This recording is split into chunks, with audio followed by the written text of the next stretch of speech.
जम्मू कश्मीर के पहलगाम में हुए आतंकी हमले को लेकर देश भर में गुस्सा है। इसी बीच पहलगाम मामले को लेकर पाकिस्तान से भारत आई सीमा हैदर का भी पहला रिएक्शन सामने आया है। यह बयान सीमा के वकील एपी सिंह के जरिए सामने आया है। उन्होंने बताया कि पहलगाम आतंकी हमले को लेकर सीमा ने दुख व्यक्त किया है। उन्होंने कहा कि आज भी ऐसी घटनाएं हो रही हैं, ये बहुत दुख की बात है। चारधाम यात्रा को लेकर पुलिस प्रशासन ने यातायात व्यवस्था के लिए विस्तृत ट्रैफिक प्लान तैयार कर लिया है। यात्रा के दौरान किसी भी प्रकार की व्यवस्था ना हो, इसके लिए पुलिस ने स्थिति के अनुसार 3 चरणों में प्लान ए, बी और सी के तहत यातायात संचालन की रणनीति बनाई है।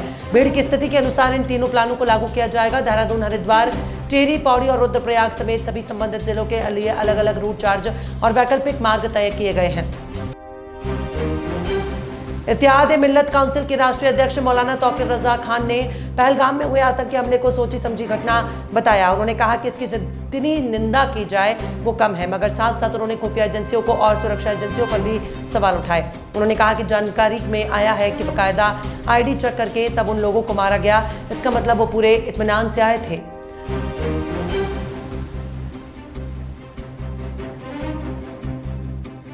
इलाहाबाद हाईकोर्ट में प्रैक्टिस करने वाले अधिवक्ताओं का दावा है कि विगत कुछ वर्षों से एक नई परंपरा शुरू हो गई है। हाईकोर्ट के कॉलेजियम द्वारा ऐसे अधिवक्ता के न्यायमूर्ति पद के लिए सिफारिश की जा रही है जो उच्च न्यायालय में कभी प्रैक्टिस भी नहीं की। वकीलों का कहना है कि अब सबसे बड़ा सवाल यह है कि जिन अधिवक्ताओं ने हाईकोर्ट में बहस नहीं की उनको जज कैसे बनाया जा सकता है। अब इस प्रक्रिया को लेकर इलाहाबाद हाईकोर्ट बार एसोसिएशन ने विरोध जताया और एक मीटिंग बुलाई है। उत्तर प्रदेश की राजधानी लखनऊ में पड़ रही भीषण गर्मी को देखते हुए जिला प्रशासन ने बड़ा निर्णय लिया है।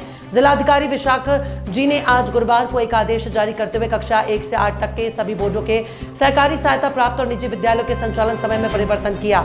यह आदेश 25 अप्रैल 2025 से लागू होगा और अगले आदेश तक प्रभावी रहेगा। भारत की बड़ी non banking financial company Bajaj finance इन दिनों 29 अप्रैल 2025 को होने वाली अपनी अगली बोर्ड मीटिंग को लेकर सुर्खियों में है। कंपनी ने बुधवार को कहा कि उसकी बोर्ड ऑफ डायरेक्टर्स 29 अप्रैल 2025 को एक स्पेशल डिविडेंड जारी करने, शेयर को कई छोटे छोटे टुकड़ों में बांटने और बोनस शेयर जारी करने की बात पर विचार करेंगे। दिल्ली के सरकारी अस्पतालों में इलाज के लिए आने वाले मरीजों को एमआरआई जांच कराने में काफी परेशानी होती है। इसकी वजह है दिल्ली के 36 सरकारी अस्पतालों में से सिर्फ 3 ही अस्पतालों में एमआरआई मशीन उपलब्ध है। इन 3 अस्पतालों में लोक नायक अस्पताल, जीबी पंत अस्पताल और इंदिरा गांधी अस्पताल शामिल हैं।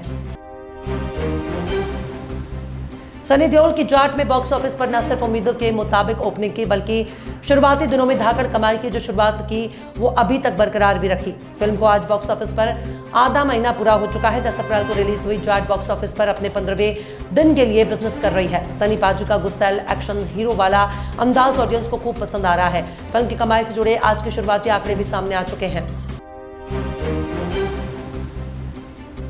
जम्मू कश्मीर के पहलगाम में हुए आतंकी हमले ने पाकिस्तानी कलाकारों और उनकी फिल्मों के बॉयकॉट की मांग को फिर से हवा दे दी है, जिसकी शुरुआत फवाद खान की अपकमिंग हिंदी फिल्म अबीर गुलाल से हुई है। मंगलवार को दक्षिण कश्मीर के पहलगाम में एक प्रमुख टूरिस्ट स्पॉट पर हुए एक आतंकवादी हमले में कम से कम 26 लोग मारे गए, जिनमें ज्यादातर टूरिस्ट थे।